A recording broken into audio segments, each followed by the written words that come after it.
Does it still play Cupcake? Yeah, it still cups the cupcake. Lots of icing on there.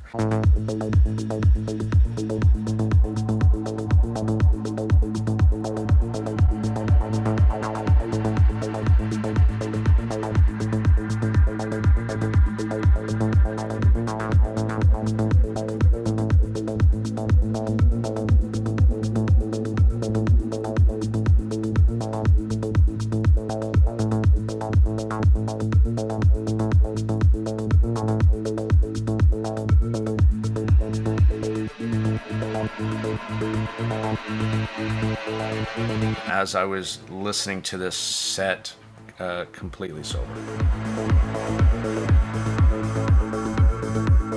Doesn't happen all the time, just so you know. Some of my best sessions are when I'm chilled, okay? Just saying.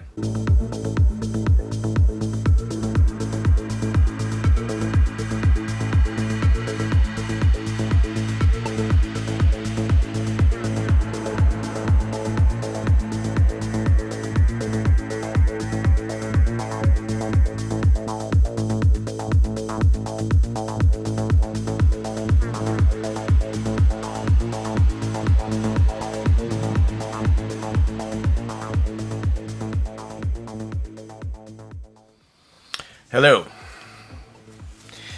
PENON Impact, $2,499. Their top of the line TOTL, 10BA, and 4 EST drivers per side. It's supposed to come with a 3-in-1 modular cable, or your choice of 4.4, and I think I got the original cable, but I didn't use it because it was oxidizing. It was turning green. I've never seen that actually before in a cable. So I chose not to use it, and this was a loaner from a friend. It's not a PENON review sample or a purchase. You can get custom colors for this set. I believe it's no charge on their website, if I'm reading that correctly. And looks like you can also get a CIEM version for $80. And if that is true, which it looks like for $80, that is a smoking deal. Let's talk about this little bad boy here, this Impact. So 4 Sonyan ESTs, 2 Sonyan BAs for the highs, 4 Sonyan BAs for the mids, and 4 Sonyan BAs for the lows. Do you see a theme here? 4-way crossover with 4 separate tubes. I will tell you straight up, it's a very mid-centric and the very best version of a mid-centric set I have heard to date. Where does this fit in? So here's some questions that I have in my review and what came up for me. Where does this fit into top-of-the-line offerings? Where does it fit into the PENON ecosystem? Does it have the PENON house sound? And who should buy this, right? So let's explore a bit more. And let's actually talk about house sound, right? PENON house sound.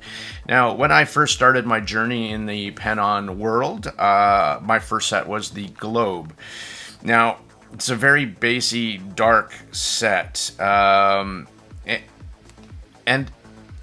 that was, I don't know, a couple years ago. And I had, what did I have? I also had the Qdelix 5K. And so I was EQing the shit out of everything. And my mentality back then was like, well, if I don't really love it at how it's tuned out of the box, then I can just EQ it. And I was critical. And I was like, well, if you don't like the way it sounds, just throw an EQ on it, right? Since then, my mental... I listen to a lot of sets and I own a lot of sets, And I don't do that anymore for the simple fact that no matter what source I pick up, I really just want to stick something in my ears and enjoy it. So I don't EQ. And if you do, I'm happy for you. And if that makes it work for you, then great. That being said, the Globe, when I EQ'd it, had all the qualities I liked, but I made it less dark.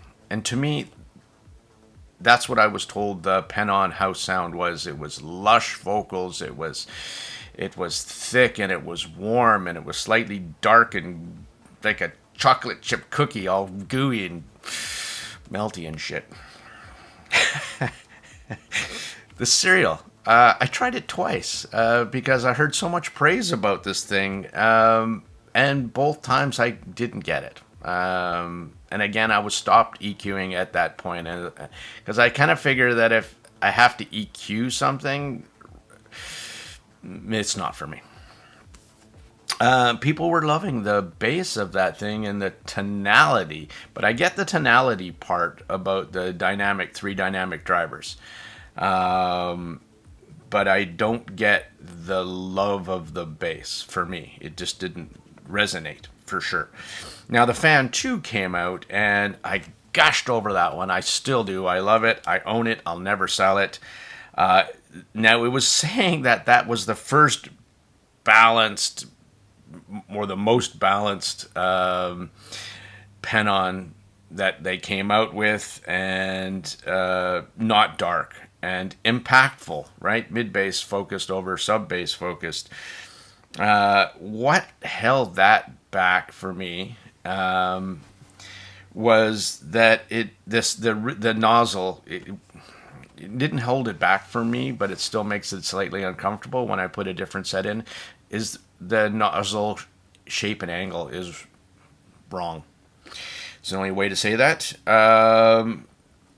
And it was called not a real PENON because it didn't follow the dark, lush house sound. And I thought that was kind of interesting. I've also have the Dome. Now lush mids are back. Took me a while to resonate with that one. And it's a weird set. I liked it when I finally got it with cables and tips and sources and stuff like that. I should start writing it down because now it went on tour, and as it comes back, I have to almost relearn this entire IM, and kind of makes me think: is it? It's not for everyone again, right? Because it's not a set that I would just pick up and enjoy no matter what source or what cable or whatever ear tips I decided to put on. I'd have to relearn it, and it'll be interesting when it comes back again to see what I feel about that one, circling around after 3 months and having all these other sets in my ears. Along comes the Turbo. It was $499. It got bumped to $549 because it wasn't selling as much. Was it not selling as much because it didn't have the typical PENON house sound? Possible. For me, it's probably my favorite set of all the PENONs that I own. And again, it was called a non-PENON PENON. Now, along comes Quattro. Okay, and I just did a review for that. And the pushback, unbelievable on HeadFi. You say one negative thing. It's a very toxic thread, honestly. Today was a classic example. I called that one hugely flawed, massively musical, and I stand by that. The timbre is perfect for me in the mids only. But the lack of mid bass and lack of tuning and the bottom end just doesn't stop me from enjoying the set, but it is hugely flawed in that way. And I'll talk more about that in a minute. And that really came into play. So now I'm reviewing the Impact. Okay, so $2,499, has a clear shell, has a full complement of Sonyan balanced armatures, and that is also going to play a point. I'm not using the stock cable. I'm just using a Juz Ear limpid cable. They're $25. I love this cable. I also have the PENON ASOS cable. And I thought to myself, should I showcase that cable with this IM, right? They're very high-end cable with their highest-end earbuds. And I didn't want to come off sounding like a PENON fanboy, that you got to use a PENON cable if you use a PENON IM. I mean, some of those reviews that you see with 10 different cables and how it changed the sound of it. I am also a believer in cables can fine-tune, sculpt a little bit. I can hear difference in cables.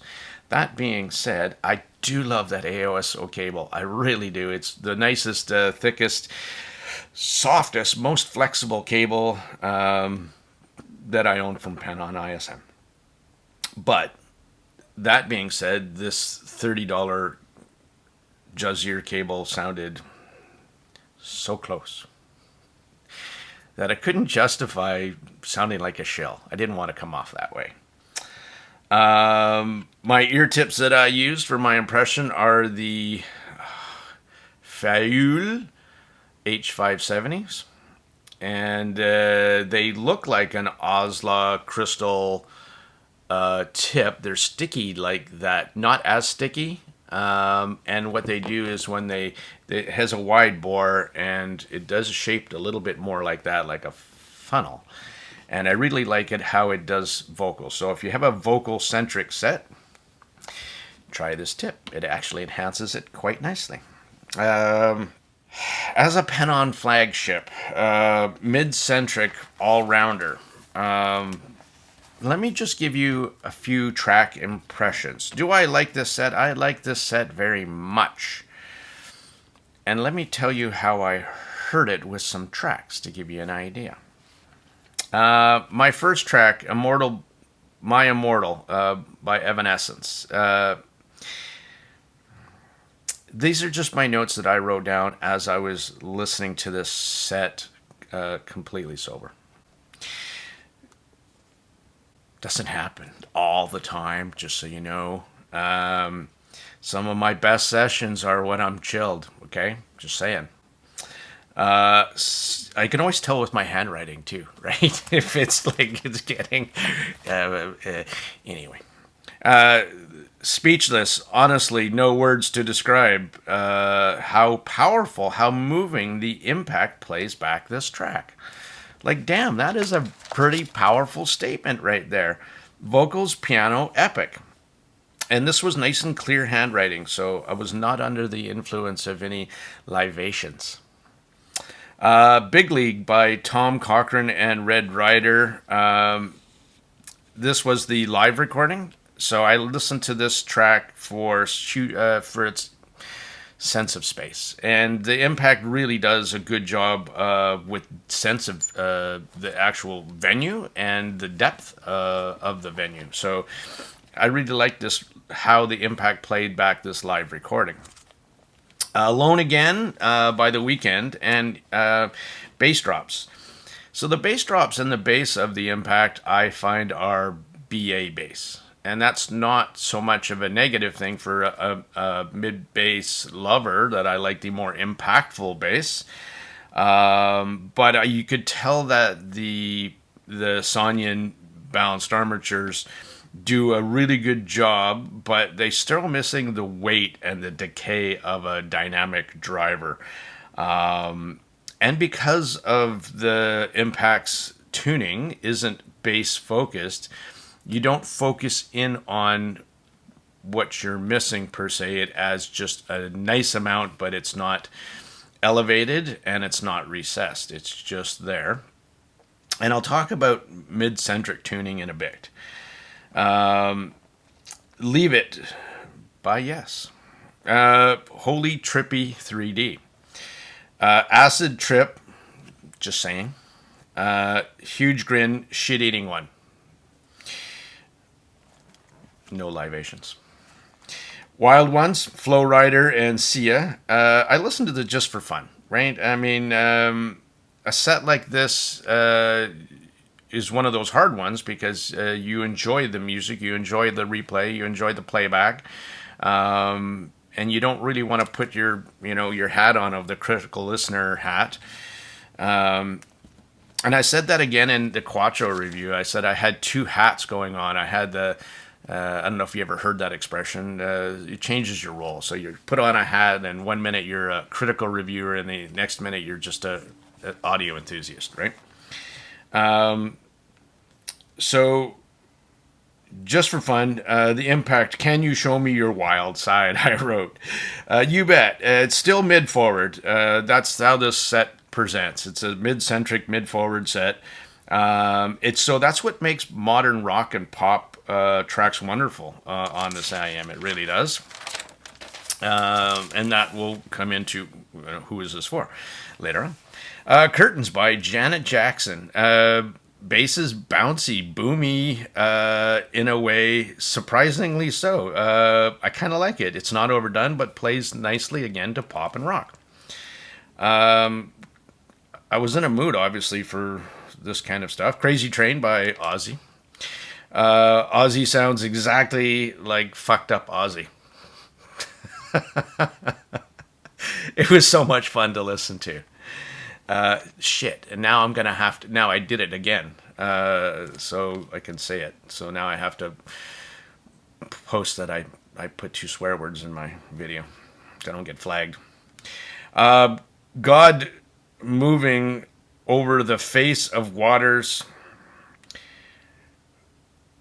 by Moby Vikingur Olafsson, Joseph Trapans, and the Budapest Art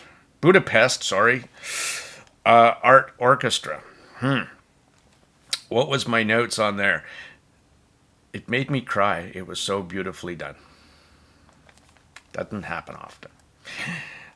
Till Forever Falls Apart, Ash and Phineas. Vocal treat, and the reason why you'd pick up this set over any other if it's sitting in your daily box. That kind of music. Vocal-centric, mid-centric. Let's talk about this next section. Mid-centric tuning. Okay, so what I mean by that is, and we'll pull up a graph here in a bit, and you can see how flat the bottom, the midsection is. Mid focus not elevated in the mix so much. I mean, it does present vocal forward, but the bass is there to complement the mids. Same as the highs. They're not there to bring a laser focus to 3D stage. It's there to complement the mids.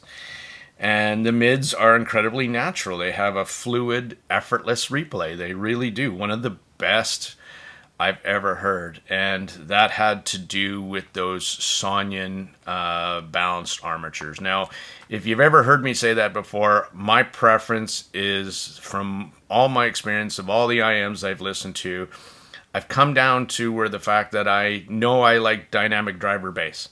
I know I like Sonyan BAs for mids because they're lusher, more musical, less sharp and in your face. And I like Knowles balanced armatures for the top end, the exact opposite, right? Because I like that extra crispness, the sharpness up top. And maybe it's because I'm 122 years old that I'm slight high frequency hearing loss, even though I'm actually quite sensitive to high frequencies. Go figure. I'll tell you something about the stage too. The Impact still allows a very spacious sound stage, great technicalities without being over the top bright set. That's a real testament to the Sonyan balanced armatures for the top end. Um, let's talk about top of the line tunings. Now, I've got a very blessed to have tried stuff like the Fat Frequency Grand Maestros. And again, this is all thanks to Canucks Audioholics. So I shout out to you boys. And there's between you guys are my friends and my peers. And I'm ever so grateful for that. And I get a chance to try some of these unique stuff. The Grand Maestro, again, with their kind of venting system and their tuning switch, wonderful. It's a wonderfully tuned, very excellent sounding IM. I've tried the Fur Audio Radon 6. I've tried all kinds of, the 64 Audio, exotic stuff, and exotic tunings. And this is where I think the impact really sets itself apart differently than a lot of top end. Now, with top of the line IMs, I think in the market they experiment a bit more. They throw stuff out there, and they can be a little bit more free of doing some of that, right? Because the more exotic and expensive, and it doesn't have to be a all-rounder. It doesn't have to be appeal to the masses. You might just want to pick that setup because it's radically different than something else that you have. Where I think the impact is a different approach. The full Sonyan complement is, I think, out there very, very unique. And because of PENON's ability to work with these greatly in the past and a lot of their IMs, they really know how to get the best out of them and what they want out of them, right? It's the impact has a very safe but predictably excellent replay. It's kind of what I was expecting in a full complement of Sonyan balanced armatures and ESTs. It's understated yet impactful. See what I did there? The other weird thing, okay, is I see they cram these drivers in here like mad, but I don't see a vented shell, which is very unusual because normally what happens for me is I get pressure buildup and it makes an IM sound different. It does like a cancellation inside of my ear canal for the bass, so I don't get any bass, and it makes the high frequencies shrill. So inner ear gain really affects me with pressure buildup as well, and I don't get any with this set. And I've tried different tips to see if that was the case, because sometimes if I put an ear tip in and it seals too well, then I get that effect, but I don't get any with this effect, and allowed me to use whatever tip I wanted to get the best out of this IM for me. Conclusion and thoughts. Well, I'm really conflicted on this one. As a top-of-the-line IM, does it reflect the price? It's a tough question to ask. For $2,499, you get a pretty damn wonderful IM that won't offend you at all, like you shouldn't.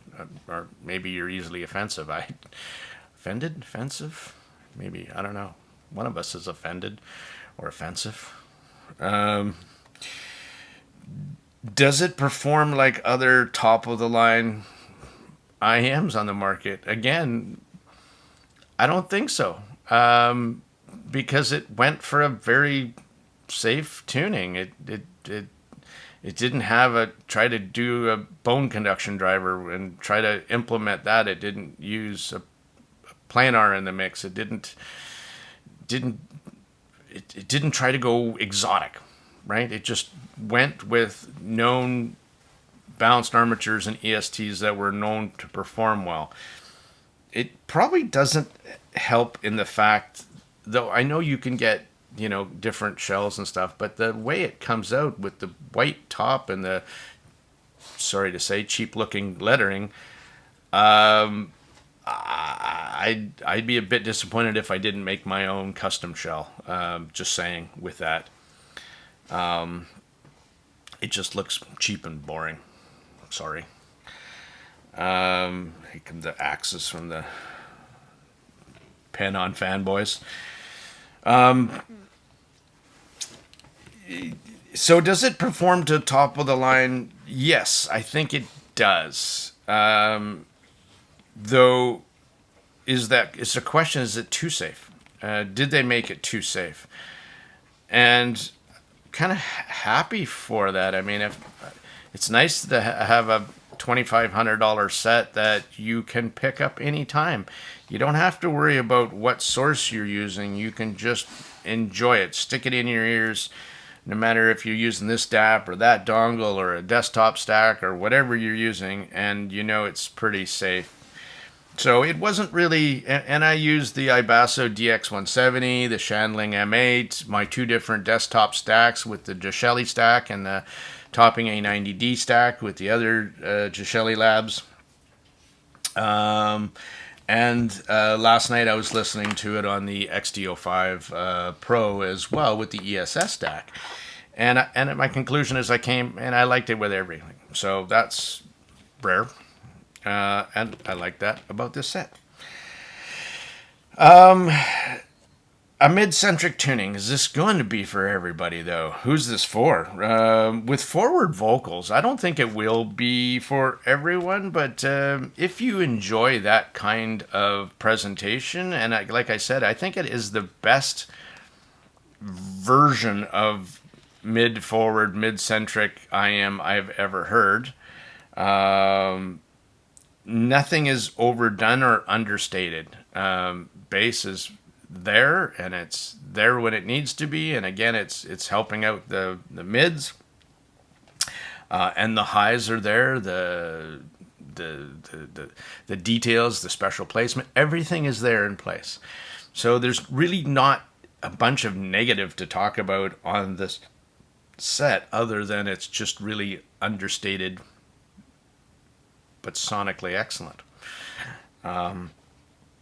set. I don't think it's going to offend anybody, and it's just I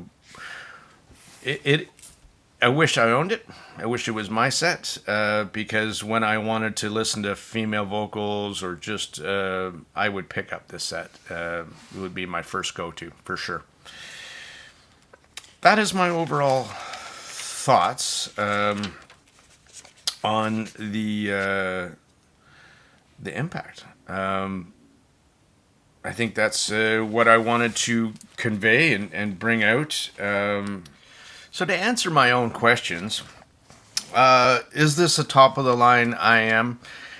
For PENON it is, and I think it is. It performs to that level. I mean, who would buy this? Well, I think somebody who would really enjoy a very mid-centric set that isn't expecting a bass head and isn't expecting a, you know, treble detail monster, and can just appreciate picking up a set and enjoying it for what it is. It's just too bad that the shell is and the looks are not reflective of that, and certainly not the unboxing, which at $2,500 it just comes in the simple yellow PENON box with the simple case and the simple cable. So I don't think that reflects in the marketplace and the price point. The question about, is this a true PENON? Is this reflective of the PENON house sound? And that's kind of where I was thinking. To me, if this was the PENON house sound, I would be more agreeable to buying every single one that had similar tunings that I could afford. not saying that this wasn't the guinea pig for the Sonyan BAs for the mids or the highs or the ESTs to trickle down into other tunings and future ones. But I like the way this is tuned in the mids. I like it not as thick, as dark. I like it a little bit more forward, but not in your face. And it does a really phenomenal job. Anybody who doesn't have a full BA set or a good complement of Sonyans, this is an excellent example of what you can achieve. That's for sure. Is it too safe? It might be for some, but that's what I also find that is also very attractive to this set, that it is a safe set, that if you plunk down $2,500, you're not going to be like, damn, I got to sell it right away because I can't take it, or something about it. There's just nothing about it that is Fens at all. I mean, it's just a great sounding all-rounder. For everything I've listened to, does it do rap and deep, rumbly sub bass? No, it doesn't do that, and that would be more geared toward that kind of genre on bass. Does it still play, you know, what's that, Cupcake? Does it still play Cupcake? Yeah, it still cups the cupcake. Lots of icing on there. Probably too much. I think I answered all my bloody questions, right? I hope I did for you too in this video, and we can move on together, grow together, learn together.